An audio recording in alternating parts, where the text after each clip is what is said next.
Bonjour mes camarades, bonjour à tous les délégués. Nombreux d'entre vous ont pris des congés, se sont organisés pour se libérer de nos familles pour être ici. Et j'en profite tout de suite, comme de nombreux d'entre nous, pour féliciter les camarades de l'équipe de Rouen qui nous accueillent formidablement. Ça, c'est un fait. Par contre, une fois de plus, je m'inquiète que sur le panneau de la tribune, on ne mette pas Confédération Générale du Travail Force Ouvrière.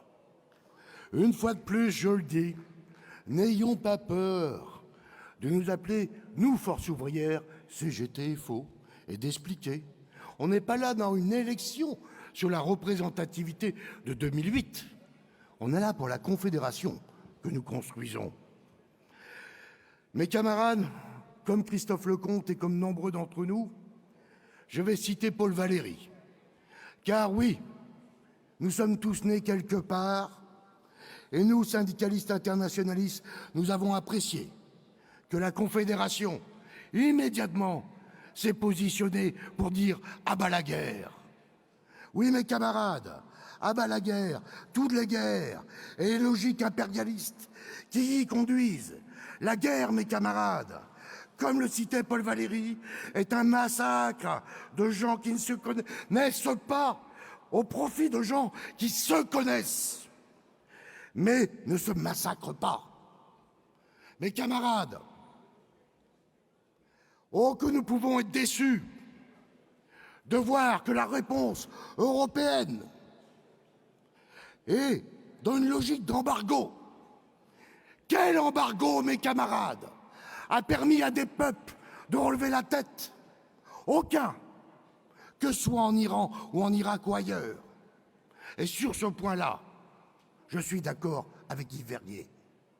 Oui, mes camarades, il faut rétablir les moyens de la paix partout.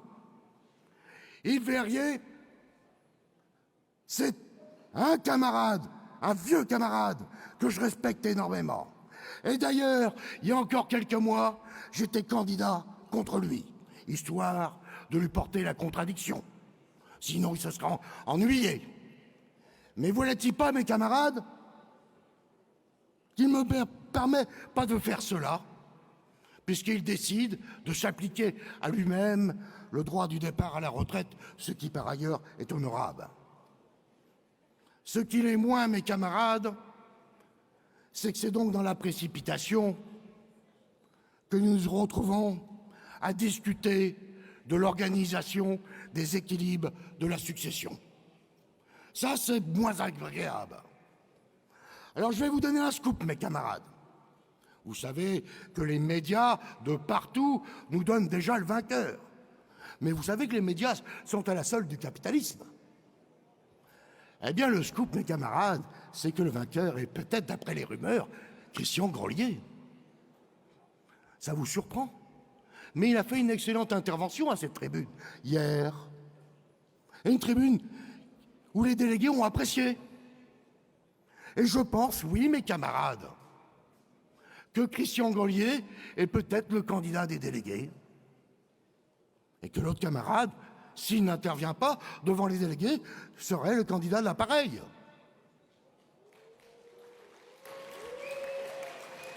J'invite tous les camarades, candidats à la CE, candidats aux instances de la commission de conflit, la commission de contrôle, du bureau confédéral, à se déclarer à cette tribune devant les délégués de nos syndicats. Oui, mes camarades, je tiens à ce qu'on réfléchisse ensemble pour que les délégués puissent, comme dans nos UD, statutairement élire leurs représentants.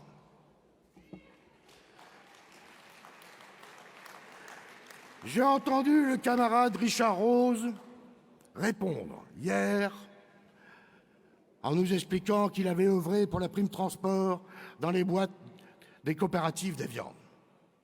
Oui, il a œuvré. Mais 1 € de prime, c'est 1 € non cotisé. Et pour que le camarade comprenne, je vais utiliser le langage des patrons, non chargé. Ce qui veut dire 0 retraite. 0 sur ces questions-là. Et mes camarades, la prime, même si elle passe, on est content de la prendre. Mais ce n'est pas du salaire. Nous le savons tous. Oui, mes camarades, hier soir, Jean-Pierre Thévenot a fait une démonstration très intéressante sur les cotisations sociales. Je vous invite à aller l'écouter, parce qu'il était tard. Mon camarade le Restif a fait une autre intervention très intéressante. Je vous invite aussi à l'écouter. Et je le soutiendrai, parce que c'est un camarade de Bretagne qui milite tous les jours, qui milite pour l'abrogation de la loi 2008, qui milite pour nous dire un truc, c'est que le diagnostic partagé, nous on ne le partage pas. Et je vais vous dire pourquoi. Comme je n'ai pas trop de voix, voyez, ceci est mon verre de café. Le café est froid. Le patronat nous dit le café est chaud. Non, mes camarades, le diagnostic partagé, c'est pas le nôtre. On ne peut pas accepter de faire du syndicalisme de salon. On ne peut pas accepter de rentrer dans ce type de logique. Mes camarades, on a entendu Macron comme Marine Le Pen nous dire que la primauté des syndicats dans les élections, ils n'en veulent plus au nom de la liberté. Mais qu'est-ce que ça veut dire? Eh bien, c'est contre ça qu'on doit se battre, mes camarades. C'est pour le droit du syndicalisme, non pas pour se plier à cette représentativité dont nous demandons toujours l'abrogation. Mais non pas non plus pour nous glisser dans des négociations, dans des conventions collectives uniques, étendues, où disparaissent en partie les grilles de salaire, où les vocables utilisés dans ces structures sont des vocables de managers, où on ne parle plus de grilles de salaire, mais de cotation et de compétences. Il va falloir conclure, mon camarade. Je conclus. Mes camarades, j'ai lutté avec d'autres contre l'état d'urgence. J'ai lutté avec d'autres contre l'état d'urgence Covid. Et je continue à demander la réintégration de tous les salariés exclus du travail, parce que ça, c'est honteux. Mes camarades, j'ai passé des mois à me battre pour comprendre le texte sur la sécurité globale. J'ai déposé les saisines contre la sécurité globale. Oui, mes camarades, j'ai prévenu Yves, il savait le boulot que nous faisions. Conclue, mon camarade. Et pendant le jour où je déposais les textes contre la sécurité globale, le camarade, lui, était en manifestation avec Darmanin. Il y a un écart entre la base et l'appareil. Vive la CGT, faux.